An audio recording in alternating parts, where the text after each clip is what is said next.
So unfortunately, it doesn't seem like that's something that's going to happen anytime soon. Pregnancy is a very beautiful, miraculous thing, but all at the same time, it's also very scary and strange if he's going to be early or late. So he could even be a February baby. We'll see.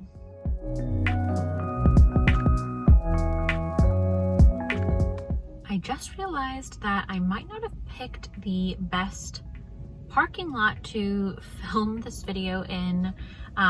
There's a very busy street in front of me with semis going by, so hopefully you guys won't hear that too much. I'm basically running a bunch of errands this morning.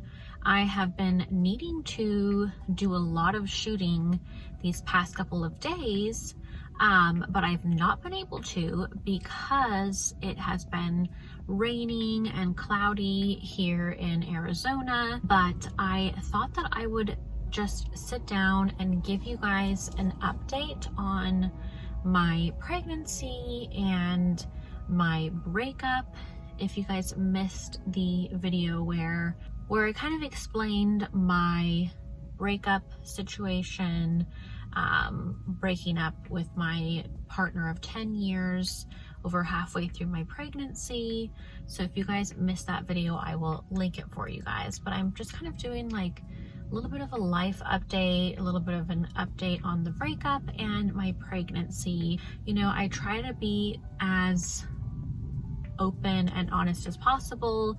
It's hard for me because I'm sometimes too honest, but I just really was overwhelmed with all the support that I got and how many other single moms or women in this situation had also reached out to me. So I just thought, you know, I'm gonna just keep the line of communications open and just be as honest as possible with you guys about what's really going on in my life. I just know that I really appreciate it when other people are, you know, willing to be vulnerable and open and honest about what's going on in their life. So that's kind of where I'm coming from. So I am now actually 35 weeks pregnant, like 35 and a half weeks pregnant. It is about a month before my baby's due date. Of course, he could come early, he could come late. We will just have to wait and see. I have my last appointment where it's like spread out by 2 weeks at the end of this month, and then after that I'll go in every single week until baby's due date. I thought that I would be a lot more scared about labor at this point. I definitely am scared about going into labor, but it's not something that I've really been thinking about. I think it's just because I have had so many things to do and get done that I haven't even had time to think about it. Just like getting prepared for baby, getting the nursery ready, all of those things. Since my breakup, I was just going through a very rough time, and when I was finally able to start getting my nursery room together, that started to make me feel a lot better. I think it's just that whole like nesting thing. Before that, I was just feeling very unsettled about my life and what was going on in my life. There are just so many things that you need for a baby, and I basically am so thankful that I was able to email a bunch of brands and had some brands reach out to me to where I was able to get a lot of things that I needed for like a nursery room for baby.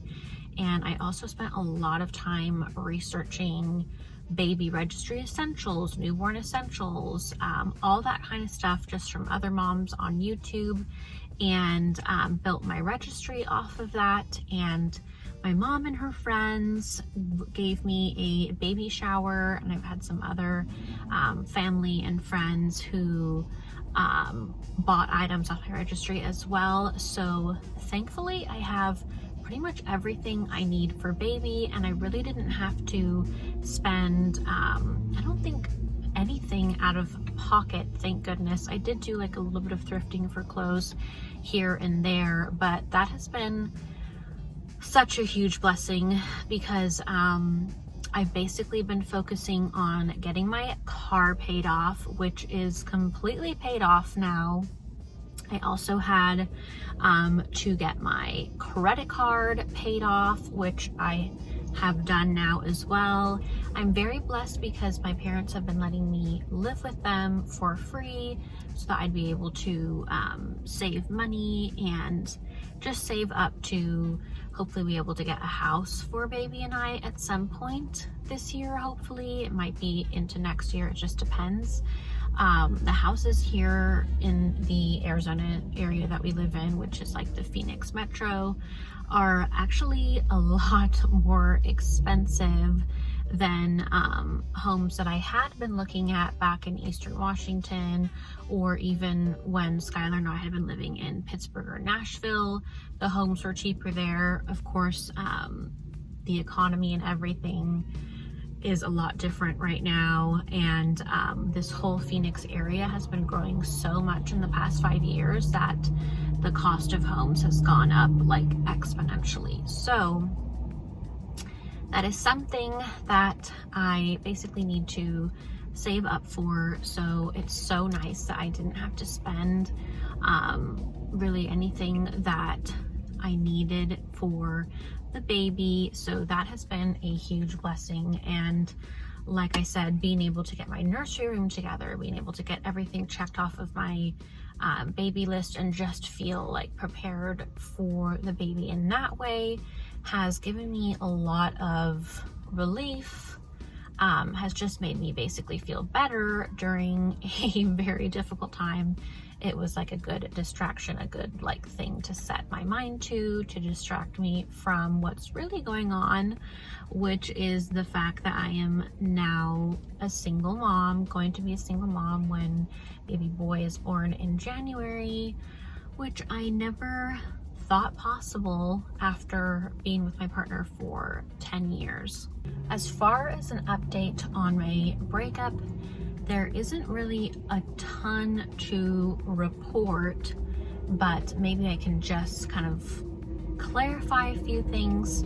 My partner of 10 years, he definitely has had mental health struggles that seemed to have gotten worse in the last several years of our relationship. However, with his mental health problems, it was the kind of thing where he would be doing really great for a very long time and then unfortunately kind of slump into a depression for several months, could be a little bit longer.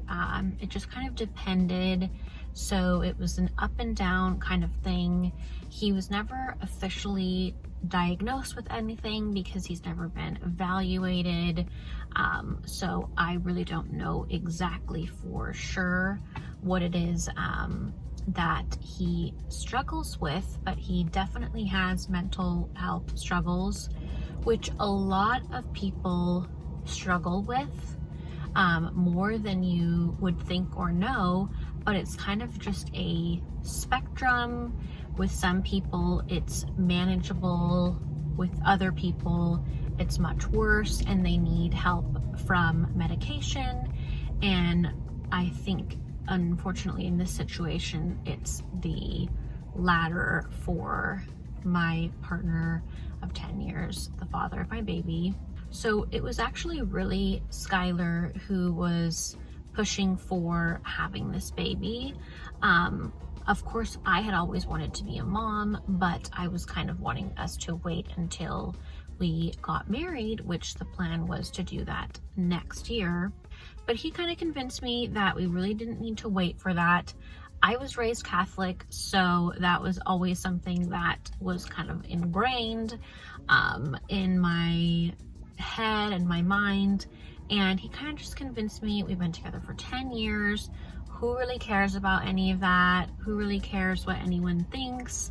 You know, it's our life. We're gonna get married next year anyway. So we went ahead and basically just full speed trying to get pregnant, which actually happened very quickly, and everything was going really great up until about 5.5 months of my pregnancy. Skylar had been really doing great for like about a year, but around that time I started noticing him going into a decline for a few weeks. Like, it just seemed like he was really having a major regression in his mental health struggles. And then he basically hit a wall where he broke up with me because he thought that that would be the best thing for him and the best thing for the baby and I, as far as the fact that he realized his mental health struggles were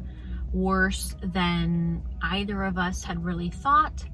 And at that point, he was not willing to get help. He had kind of always promised me that if it came down to it, he would go and see someone and get on medication. And unfortunately, he did not keep that promise. I'm not trying to villainize him or say that he's a bad person. He did do a bad thing, but he really is not a bad person. Unfortunately, when it comes to mental health issues like this, I think it just clouds people's judgment, and, you know, he made a mistake.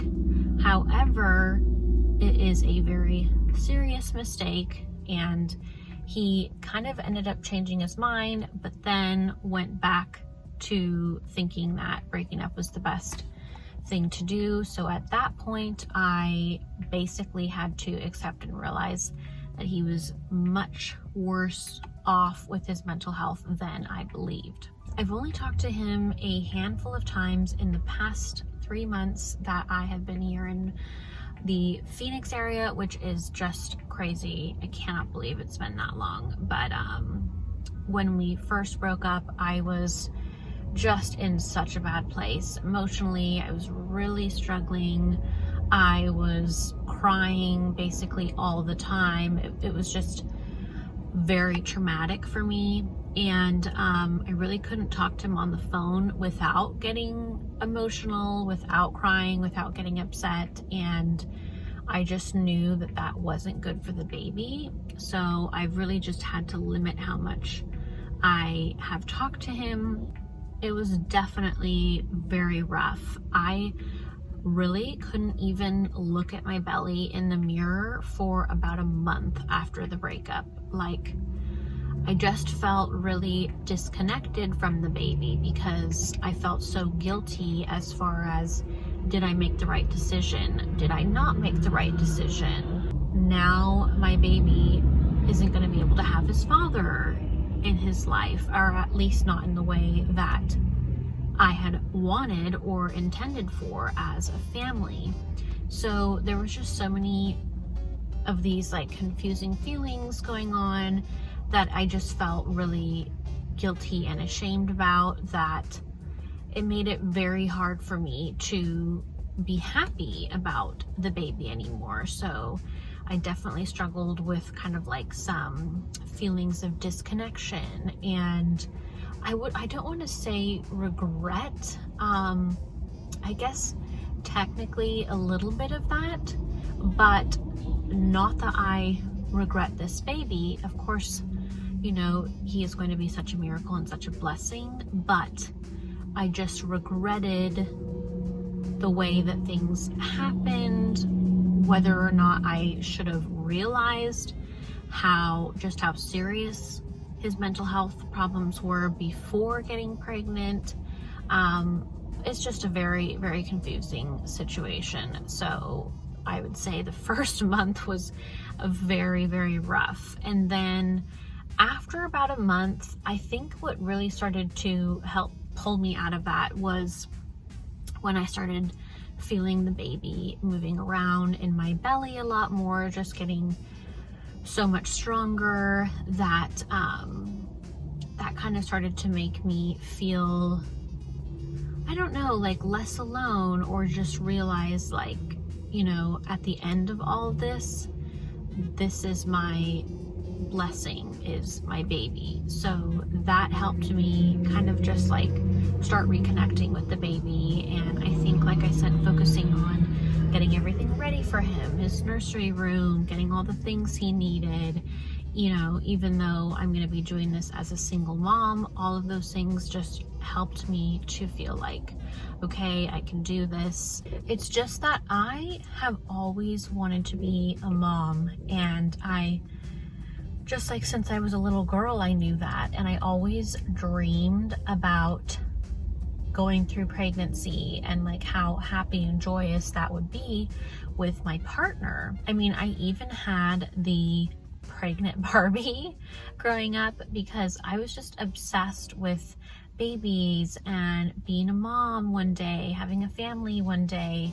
So there were so many highs at the beginning of my pregnancy that my partner and I were sharing. And then after this unexpected breakup, basically having all that taken away from me, like, you know, being told like how my changing body is beautiful, and just being able to have like my partner feel the baby, go to all the appointments with me, just like sharing the joys and also the hardships that come with the pregnancy.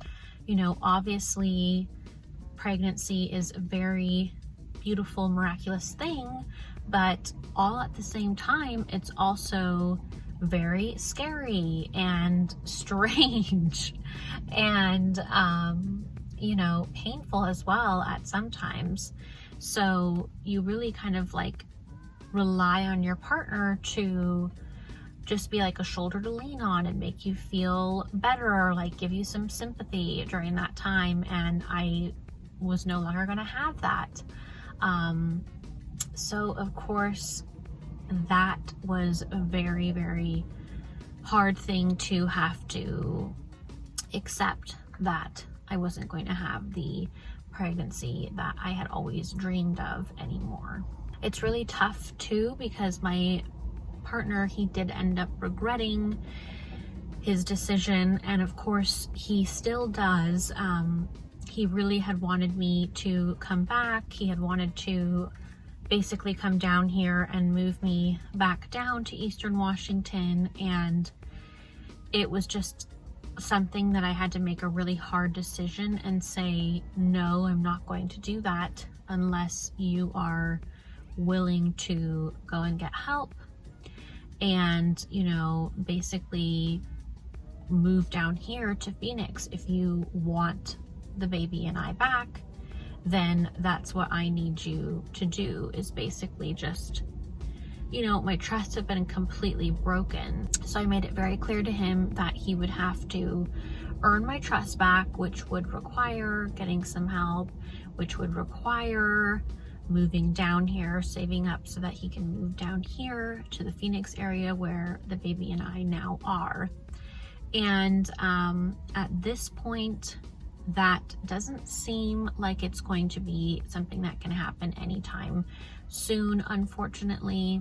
He doesn't really have anyone in his family kind of trying to help him, or at least not in a meaningful way that is going to end in some results, lead to some results.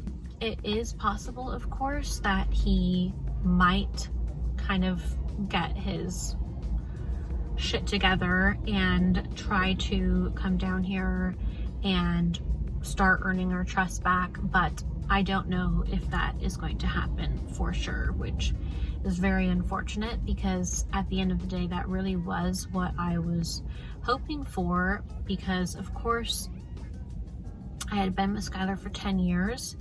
There were a lot of great things about our relationship, of course some not so good things due to some of these mental health struggles, but if he was able to get help, I really do think that things could be just so much better for his life, for our life. And, you know, a part of me really wants to be able to see what that would be like, but at the same time, unless he's willing to go and get some help unless I'm, you know, seeing how much better he's doing and all of that. I just can't put my baby through that. So I have to just keep telling myself that I did make the right decision, because, you know, maybe I was willing to put up with some things that I really shouldn't have been or didn't deserve to be having to put up with or go through.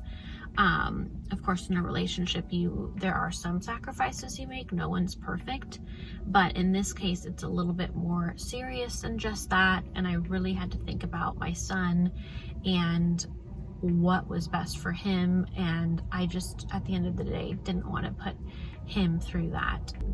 It's very hard because I had to give up the family that I thought I was going to have, and I still have some hope that there is a possibility that we could be a family together again one day.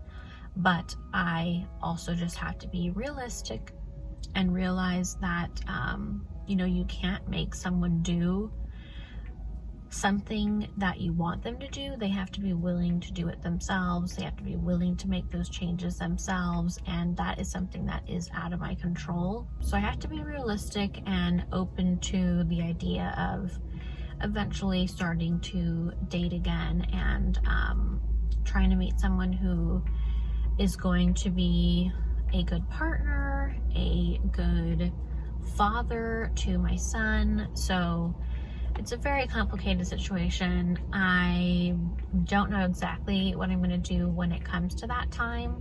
Right now, I'm just going to focus on, obviously, healthy baby, healthy labor and delivery. Then there's going to be some, you know, postpartum recovery for a couple of months and just getting used to having a newborn.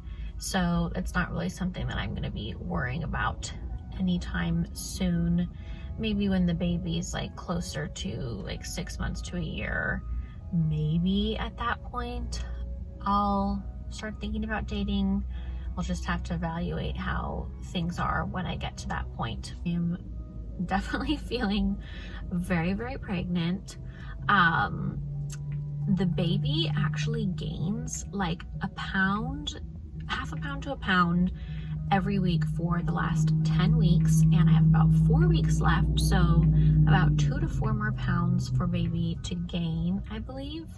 I have been told by so many people so many times that they can't even believe that I'm as far along as I am, or that I'm having a baby in a month. I don't think that it's the baby is too small. I think that he's just basically perfect for maybe like my body size, my body type, and, you know, I'm measuring at where I'm supposed to be. But it is a little bit frustrating because back in Washington, I was supposed to get one more ultrasound in the last trimester. Whereas here in Arizona, they apparently don't do that. If you wanted that, it would be like an out-of-pocket expense, but they don't do it unless there's a reason, like a medical reason to need to do that ultrasound. And I had been looking forward to that because that would have told me his size and like what percentile he was in. And I think that it gives you like somewhat of a prediction of how, if the baby's going to come early or late, but it's not very reliable, which I guess is why they don't do it here in Arizona. So just basically have been getting my belly measured. Of course, they put the heartbeat on the monitor, and his heartbeat has been great every time. My blood pressure's been good whenever they've checked it. I did do a test for gestational diabetes, and I tested negative, do not have that. So I've been very blessed, I guess, to have a easy, healthy pregnancy, not like a high-risk pregnancy or anything like that. So that is definitely a blessing and something that I'm very thankful for.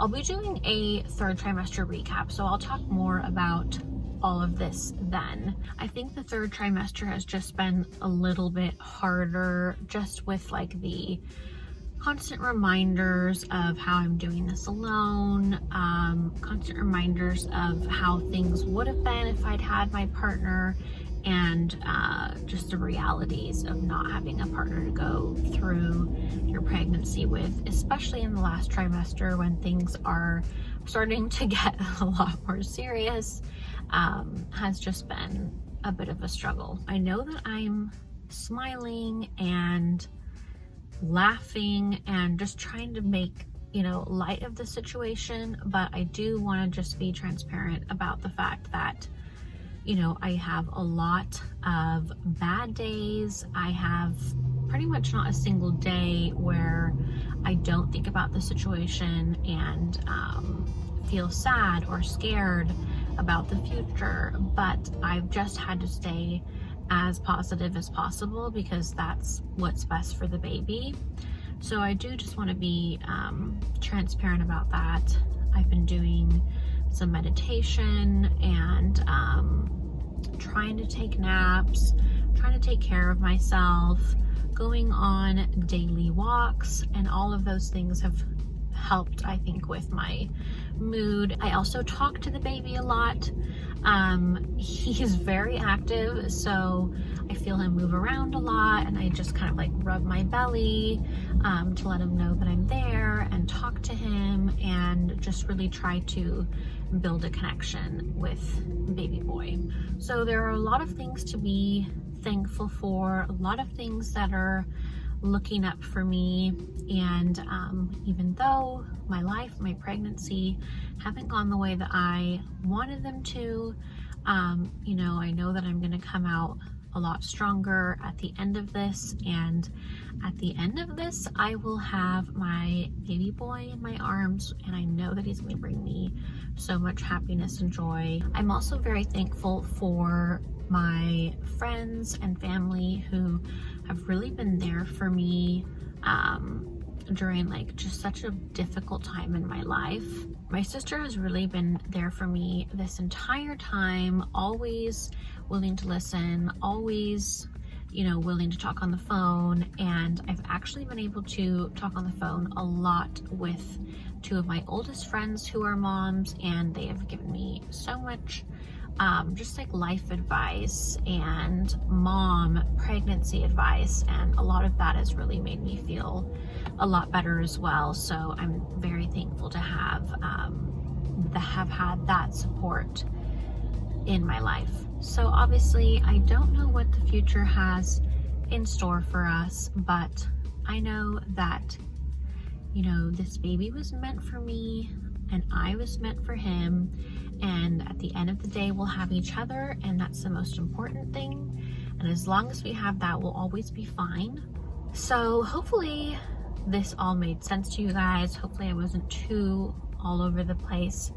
It's hard because I obviously try to kind of be careful about what I'm saying about the father of my baby, but I'm also trying to be transparent and honest about just what's going on in my life. So hopefully you guys can understand that. And thank you again for everyone who has been just supporting me throughout this time here on my YouTube channel as well. I've had so many people reach out to me and just give me kind words of encouragement, and that really means the world to me. So thank you for anyone who has reached out and had something kind to say to me. You know, when I started sharing all this, I was very afraid of what people were going to be saying, not only about me, but also about my ex-partner, the father of my baby. So I try to be mindful of that. I try to be kind of careful about what I'm saying, but also trying to be like as honest as I possibly can as well. Life isn't perfect. I know that it's hard because it's really easy to compare yourself to people online, and there are so many people that I see and I think, wow, they really have a perfect life, a dream life. But you know, those people aren't always sharing what's going on behind the scenes and the reality of their life. So you just kind of have to remember that no one's perfect, no relationship is perfect.